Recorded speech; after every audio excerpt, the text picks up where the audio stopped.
안녕하세요. 나교장 안상현입니다. 놀라운 사람들과의 만남, 구르지에프가 지은 책이고요. 플라 님께서 옮겨주신 그 책인데요. 샨티 출판사에서 나온 지난 시간에 이어서 두 번째 이제 도입 부분 앞쪽에 본론으로 들어가기 전까지 그 도입 부분에 대해서 좀 오늘 다뤄보도록 하겠습니다. 페이지로 하자면 25페이지부터 64페이지까지 대략 한 40페이지가량 될 것 같은데요. 제가 이해한 정도만큼만 한번 정리를 해 볼게요.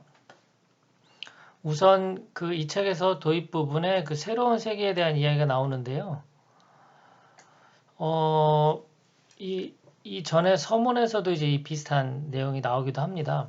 이 책을 통해서 이제 구르지에프가 이야기하고 싶은 것 중에 하나가 책의 내용이 나의 닮은 꼴인 피조물들의 의식 속에서 새로운 세상을 세우는데 건설적인 재료 역할을 해주기를 희망하는 이런 마음으로 책을 썼다고 합니다.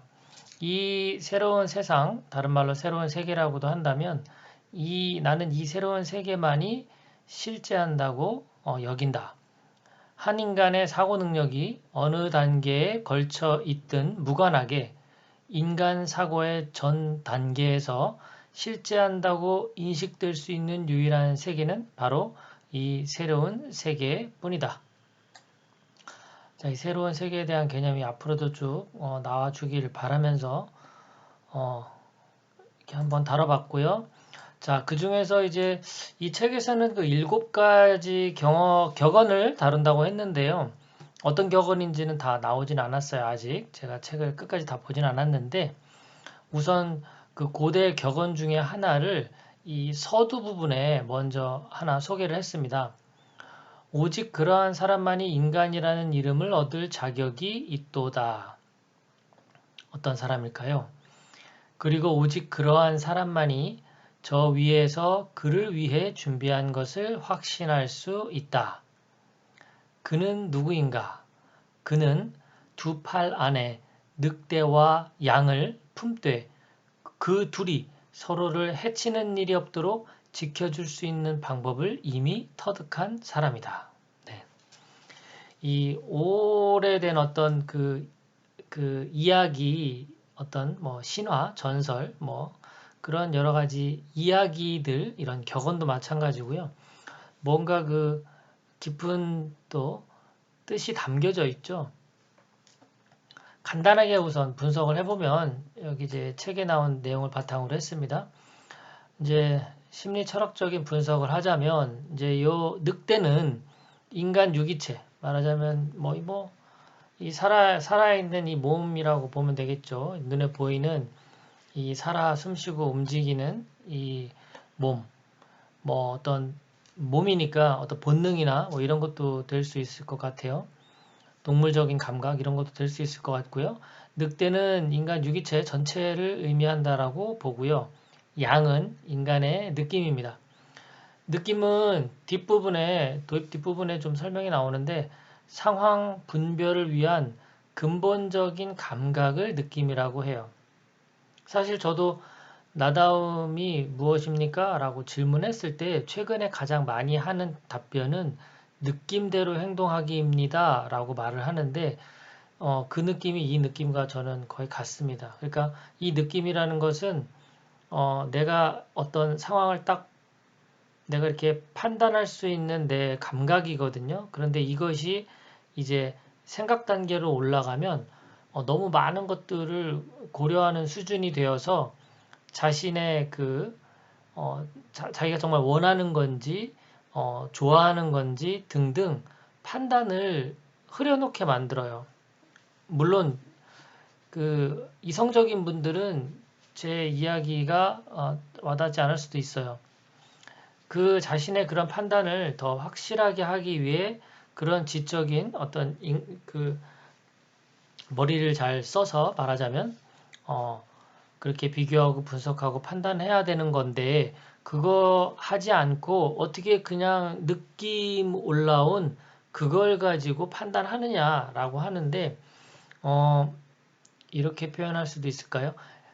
양심에 맡기는 느낌이에요. 양심을 우리가 어떤 합리적인 사고를 기반으로 할까요? 그 양심은 내가 합리적이라고 생각하고 한 일조차도 가만히 가슴에 손을 얹고 생각해 보면 아, 이건 아닌데 라는 것을 느끼게 도와주잖아요. 그 양심이. 그런 느낌이라고 저는 봅니다. 바로 그런 양심과 같은. 사람마다 그런데 그 어떤 그 뭐랄까요? 뭐 순도, 밀도, 뭐 탁도, 어떤 질적인 어떤 차이, 어떤 수준의 차이 이런 것들은 분명 존재합니다. 똑같은 양심이 발동되는 건 아닙니다. 여기서 사람은 인간의 생각하는 기능을 말하는 거예요. 그러니까 인간이 생각하는 기능, 그러니까 보통 우리가 그냥 생각 많이 하잖아요. 그러니까 이 생각만으로 하는 그런 생각만에 의존한 사람은 진정한 뭐 인간이라고 볼 수 없는 거예요. 그냥 사람이지. 생각에 의존하는 사람. 그런데 이 사람이 이제 인간이라고 불리려면 바로 이 늑대와 양, 이 둘을 다 서로 해치는 일 없도록 지킬 수 있는 방법을 알고 있는 사람인 거예요.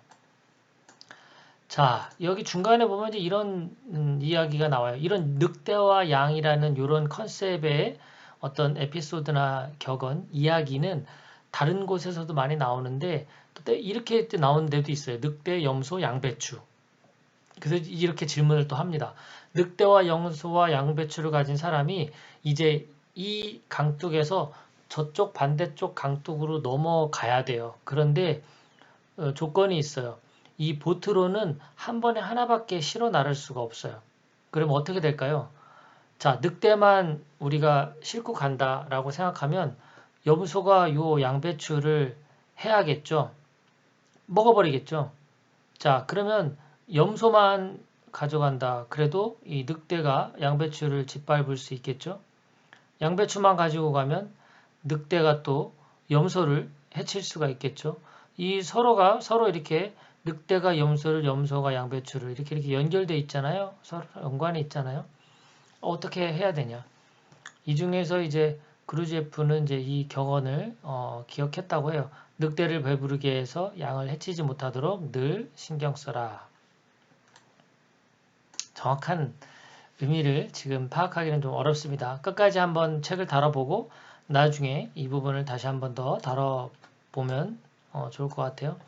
자, 그리고 이제 이 책을 집필할 때 그루지예프가 원고를 어느 정도 써놨는데 이제 다시 이제 정리를 하려고 책을 볼 때 앞에 한두 장을 보면서 정말 그 커피가 조카가 이제 이 어떤 이런 집필 작업에 몰입할 때 따뜻한 커피를 이제 준비해 주는 조카가 있는데 얼마나 이 책을 이제 다시 쓰려고 할 때 첫째 장, 둘째 장 이렇게 넘기면서 뭔가 이제 다시 생각을 정리하는 과정에서 커피가 23번 바뀌는 것도 모른 채 그렇게 집중했다라고 해요. 그만큼 이 책을 통해서 어떤 지적 체계를 독자들에게 알려주고 싶은데 그 이제 쉽고 제대로 이해할 수 있게 노력한 흔적이라고 볼 수 있는데요.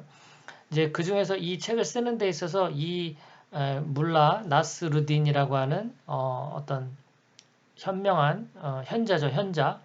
이 사람의 그 이분의 조언을 생각하고 책을 준비했다라고 합니다. 언제나 그리고 무엇을 하든 동시에 두 가지를 얻을 수 있도록 노력하라. 그 두 가지란 곧 다른 사람에게도 유익하고 그대 자신도 즐길 수 있는 것이다. 아, 이거는 제가 이 글귀를 보기 전에 제가 그 글쓰기 강의를 할 때 항상 글을 지속적으로 오래 쓸 수 있는 방법은 딱 하나다. 두 가지 행복을 염두에 둬야 된다. 하나는 나의 행복을 위해서 써야 된다. 글을. 내가 좋아하고 즐겁고, 그 다음에 이 글이 누군가에게 도움이 되면 된다. 그 상대를 행복하게 만들어주면 된다. 이 두 가지를 잘 지킨다면 평생 글을 쓸 수 있을 거라고 제가 말씀을 드린 적이 있는데, 이렇게 역시 현자 분께서 과거에 이렇게 좋은 말씀을 미리 잘 해주셨어요. 자, 이 책의 제목이 놀라운 사람들과의 만남이잖아요. 이 도입 부분 마지막에 놀라운 사람이 누구인지를 정의를 내려주셨어요. 사고의 다양성이라는 풍부한 원천으로 인해 주변 사람들 속에서도 두드러지는 사람. 이런 사고의 다양성을 가지고 있어서 두드러지는 사람이에요. 그리고 본성의 발로. 이게 이제 이렇게 숨겨져 있던 게 이렇게 드러나는 거잖아요. 발로. 본성의 발로를 자제할 줄 아는 사람. 그리고 동시에 다른 사람들의 나약함을 공정하고 관대하게 대할 줄 아는 사람. 이 세 가지를 갖춘 사람이 이 놀라운 사람입니다.